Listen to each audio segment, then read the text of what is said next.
Hi ma'am, hi everyone. I am Raylin Kenya and ang na-assign sa akong nga topic was all about the 5 methods of conducting a job analysis. So, 'di ba, job analysis is the foundation of HR. It's how we determine what a job actually entails so that we can know or we can hire, train and pay people fairly. Now, in conducting a job analysis, naa siya 5 methods. First is the interviews, observation, questionnaires, work sampling, and lastly is the critical incident technique. Now let us move first sa interviews. Now, interviews, the employees performing the job or their supervisors must be interviewed to gather information about the job task, skills, responsibilities, and outcomes. So, this method, canning interview, this is the most common method. So, this is where the HR professionals speak directly to the person doing the job. So kabalo naman ta sa interview, di ba? Ano magstorya mo sa interviewee, ikaw interviewer and mismo mo sa interviewee directly. So this is best for understanding complex roles of a job and kanang if mag-gather ka og mga qualitative data about hidden responsibilities kay sometimes magod ang job na siya mga kanang ginabuhat nga kanang dili nato agkita pod ba na mga hidden responsibilities po nila. So in interviews diha nimo may bal-an man gud kay kanang mangutana ba sa iya kung sila ginabuhat sa iya unsaon nila pag nani nanan. So daghan kay may bal-an when you conduct an interview. Now, ang downside lang daling interview kay kanang it can be time consuming man good kay syempre one-on-one di ba mo, so daghan gid mo ma-consume nga time, and also an employee might exaggerate their responsibilities or their duties kay kanang let's say for example nag-interview ka employee and nangutana ka if unsa ka lisod ilahang job, unsa ila ginabuhat, and the employee might kanang mag ano siya kanang mag-describe siya describe na iyang job to the point ka kanang dili na siya tugma kung unsa jud ang iyang ginabuhat unsa gid ang mga task nga iyahang ginabuhat. So namo gyud pa if sa interview naa jud possibility nga ma-exage sa isa ka employee ang iyahang work. So basically, in interviews, you get the inside scoop on emotional labor and a quick thinking required on the employee. So next is the questionnaire. Now, questionnaire, it is the distribution of standardized questions to the employees to gather information about their job duties and knowledge. So basically, questionnaires, it is giving the employees a standard set of questions with regards to their duties, responsibilities, and required skills. Now, kaning questionnaire, this is best if kanang you are gathering data from a large number of people or employees simultaneously in different locations. So, best ni ang questionnaires nga kanang gamiton nimo as method of conducting job analysis if daghan imuhang respondents or imuhang pangayuan sa information. Now, ang downside lang daring sa questionnaires kay it relies on the employee's writing skills and honesty.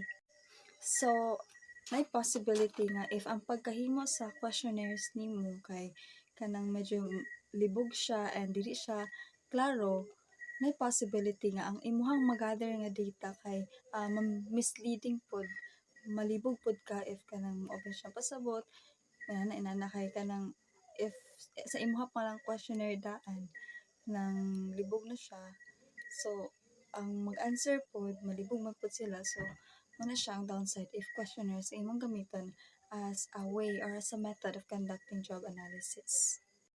Okay, so example daning questionnaire kay let's say sa Apple nga company.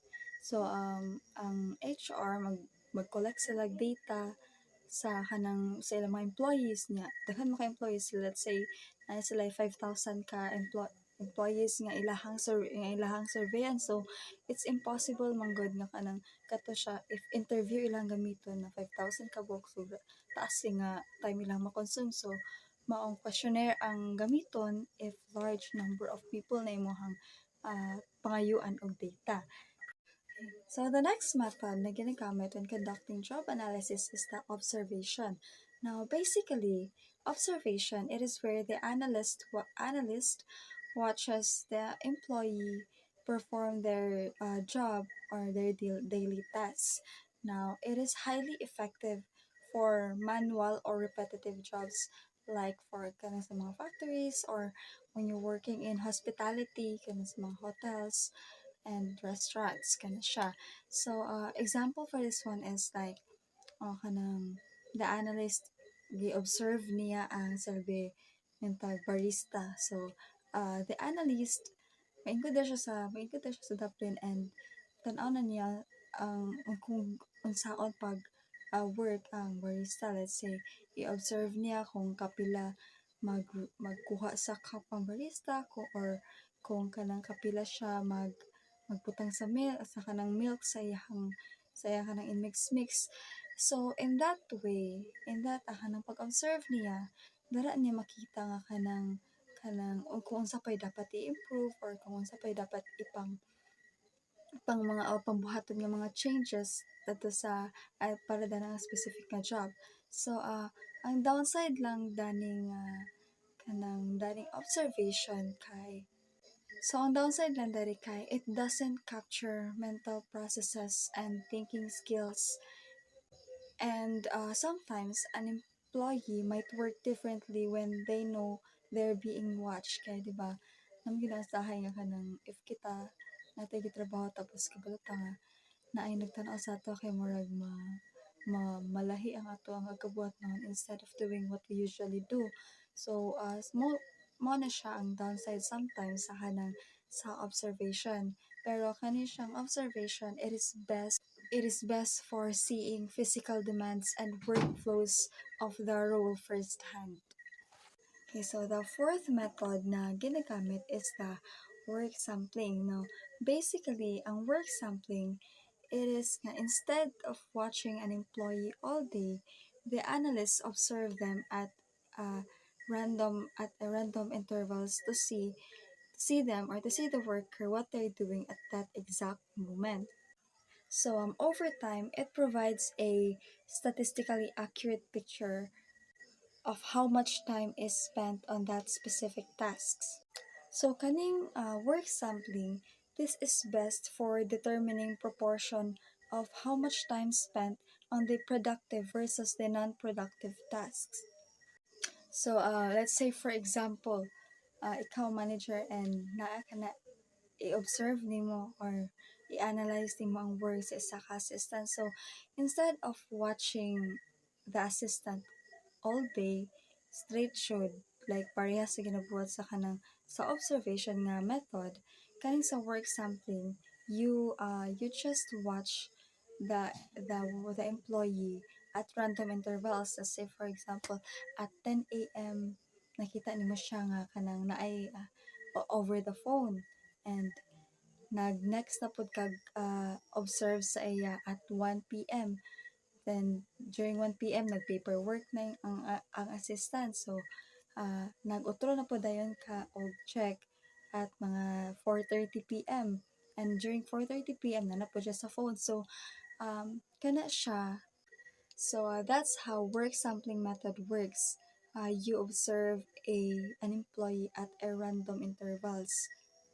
So kani siya nga method effective po ni siya kanang during sa imong observation dito ni may balaan nga kanang ay 60% sa kani nga trabaho kay kanang naa sa phone per me instead of doing the paperworks. So diha nimo ma-determine kung unsay kuan jud ani nga unsay kanang murag main jud nga focus sa kanang work. So ang downside or ang catch lang during work sampling kay it may miss a frequent but critical tasks that may occur.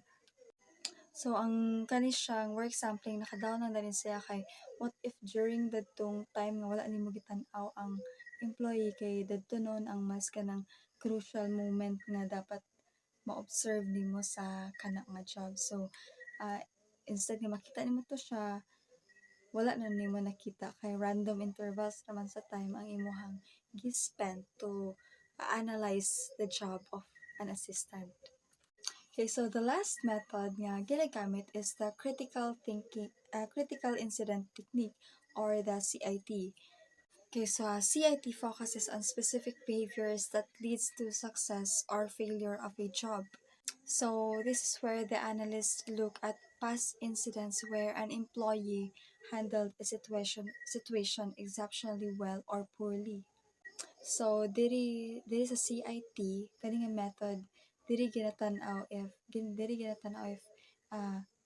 if giunsa sa employee pag-handle ang situation, if kanang kung magkinaunsa giunsa niya giunsa niya paghunahuna diretso, giunsa niya pag-decide, or kung giunsa niya kanang paggamit sa iyahang mental capacity nga masolusyonan diretso ang problema.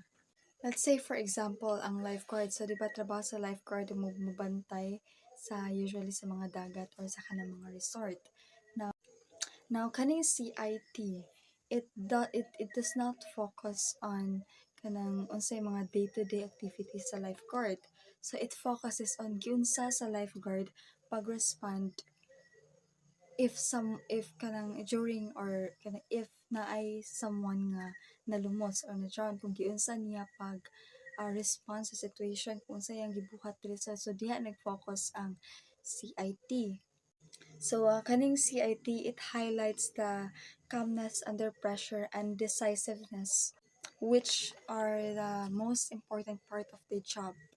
So, kani lang ang CIT, ang catch lang niya kay it focuses on the extreme